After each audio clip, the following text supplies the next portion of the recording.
Good morning everyone, কেমন আছো তোমরা সবাই? সুপর্ণা সিম্পল লাইফস্টাইলে তোমাদের সবাইকে জানাই ওয়েলকাম। আজকে হচ্ছে শনিবার আর তারাপীঠে আজকে আমাদের সেকেন্ড ডে। তো এখানে সকালবেলায় আমি রেডি হচ্ছি, কৌশিক রেডি হয়ে চলে গেছে বাইরে, বড়দারা ওই ঘরে রেডি হচ্ছে, ছোটদা ভাইরাও এইদিকে রেডি হচ্ছে। আজকে যাব একটু সাইট সিনে। গতকালকেও আমরা বিকালবেলা বেরিয়েছিলাম সাইট সিনে, তো আজকে সকাল সকাল যাব।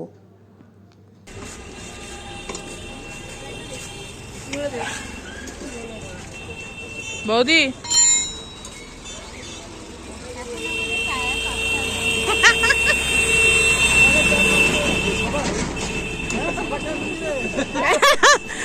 বলছে সবার টায়ার পাংচার হয়ে গেছে।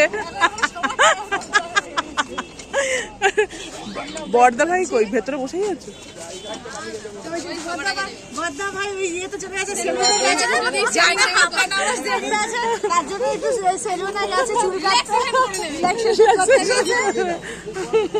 আরে বাবা রে,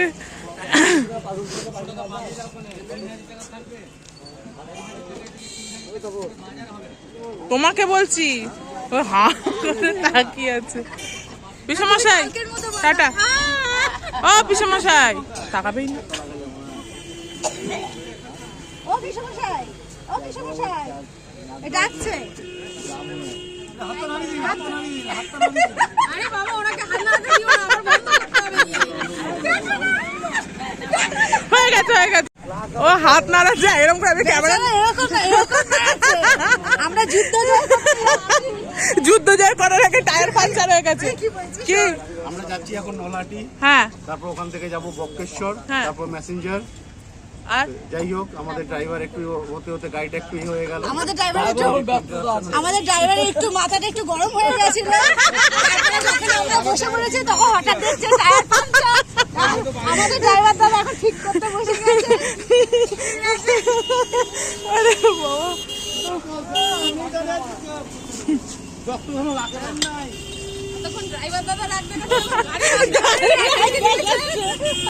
লাইটও ধরেছে।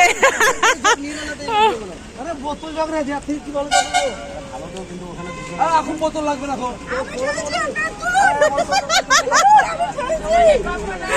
হ্যালো জল আমাকে। এই উঠেছে উঠেছে উঠেছে। বৌদি আরো জোরে হবে হবে।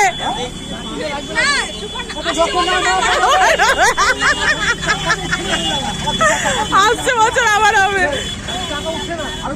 বলো বৌদি ঠেলো, জল আমাকে। বলো না, এই বলে ইয়ে। আরেকবার হবে হবে।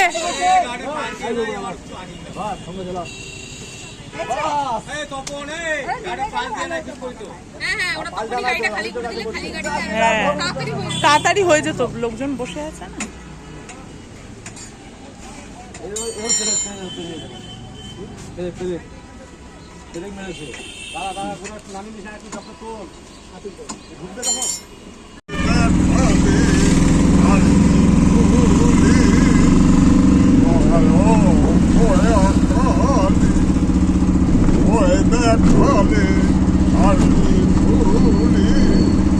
এবার কালের মুখে দিয়ে কালি কালকাটা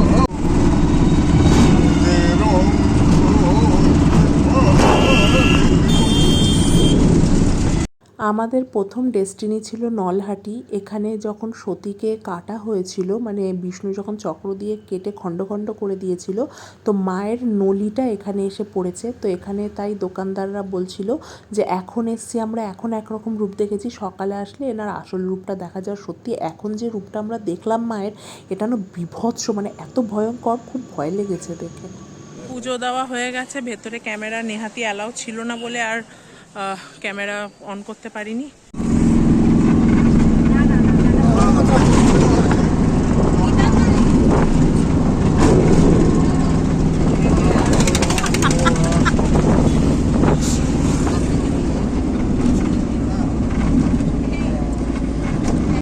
নলহাটি থেকে আমরা বেরিয়ে পড়েছি। এবার অনেকটা পথ আমাদের এখনও যেতে হবে। নেক্সট ডেস্টিনি আমাদের হচ্ছে ম্যাসেঞ্জার ড্যাম। তো এখান থেকে প্রায় এখনও 2.5-3 ঘন্টার মতো লাগবে। তো এই যে ছোট ম্যাজিক গাড়িটা আমাদের এখানে ভাড়া করা হয়েছে, এটা করেই যাওয়া হবে। এটাই সারাদিনের জন্য আমাদের বুক করে নেওয়া হয়েছে।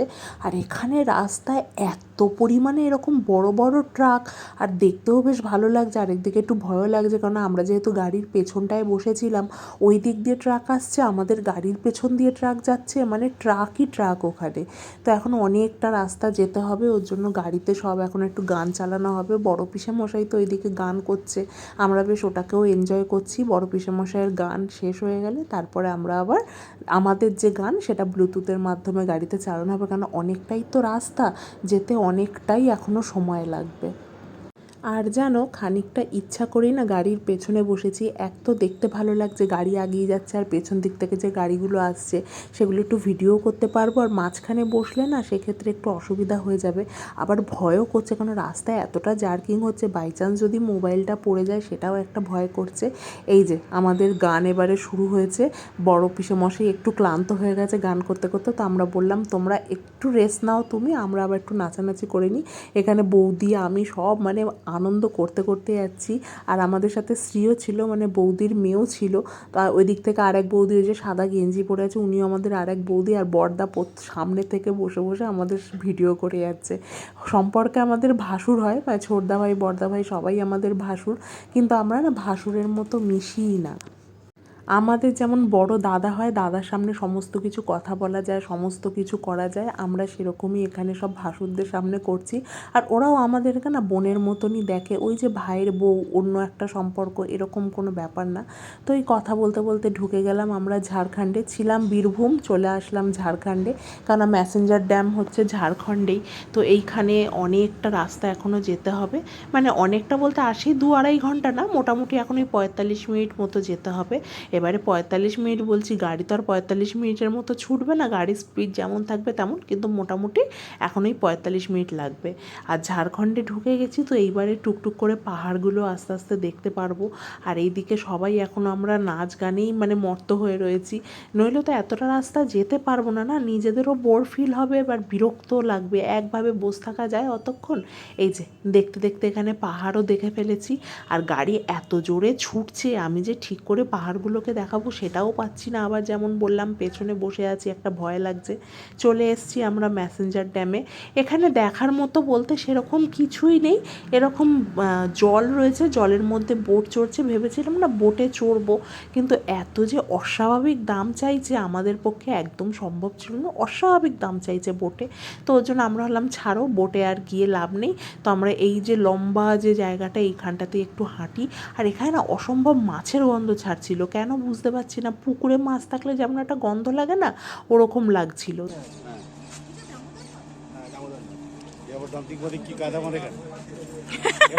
কায়দা মারছে এদিক ওদিক করে।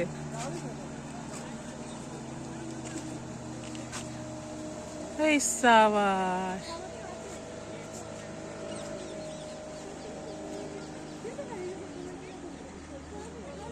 চলো চলো চলো। ওরা সব ওখানে দাঁড়িয়ে আছে, আসবে নাকি? আচ্ছা আচ্ছা।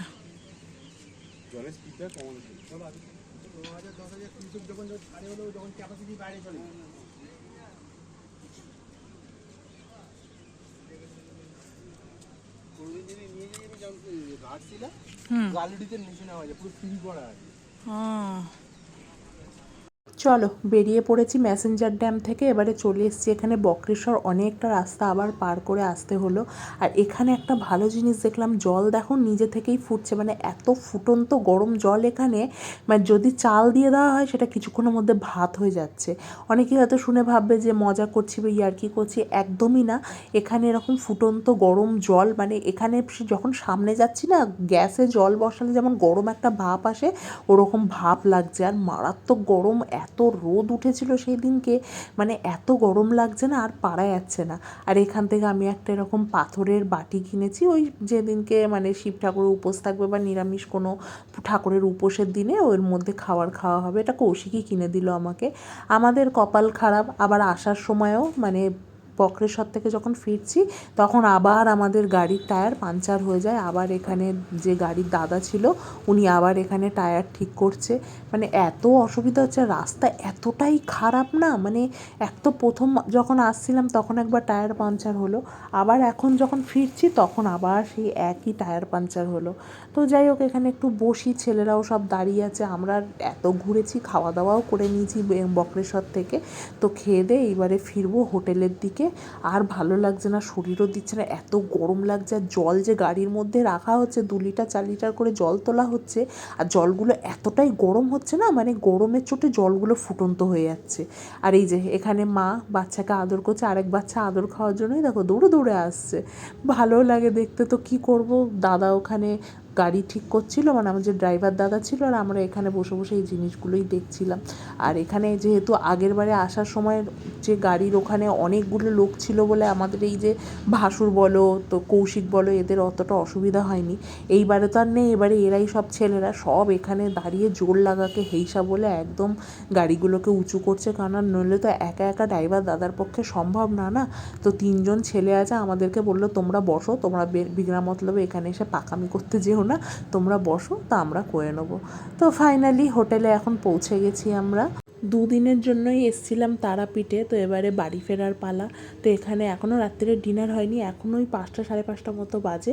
এখানে এসে কৌশিক আগে জামা কাপড়গুলো গুছিয়ে নিচ্ছে, কারণ হোটেলে কি ফেলে যাব কি রেখে যাব বুঝতে তো পারছি না, ওর জন্য এখানে সব গুছিয়ে গাছিয়ে নিয়েছে। আর এবারে না আমরা হোটেলে খেতে যাইনি, মানে এমনি আগের দিন যেদিন এসেছিলাম হোটেলে খেয়েছি। আজকে করেছি কি, এখানে না রান্না করার ব্যবস্থা আছে, মানে অনেক দোকান পরপর আছে, তুমি চাল মাংস কিনে দিলে ওরা রান্না করার জন্য একটা চার্জ নেবে। ওই 50 টাকা করে প্রত্যেক, 50 টাকা না, মনে হয় 100 টাকা করে প্রত্যেক কেজিতে নিয়েছে। 100 টাকা না 50 টাকা, আমার একটু এরকম গড়বড় হচ্ছে, যেরকম মনে হচ্ছে 50 টাকা করেই নিয়েছে। তো আমরা এখানে মাংস আর ভাত রান্না করিয়েছিলাম, তো ওরা কিছুটা টাকা নিয়ে এখানে আমাদের রান্না বান্না করে দিয়েছে। তো বেশ বসে খবরের কাগজ পেতে সবাই মিলে একসাথে খেয়েছি। হোটেলে তো সবসময়ই খাই, তো সবসময় না হোটেলে আর খেতে ইচ্ছা করলো না। আসার সময় আবার দেখি ছোদ্দা ভাই স্যালাডও নিয়ে এসছে, বেশ মজা করে কাটলো দিনটা।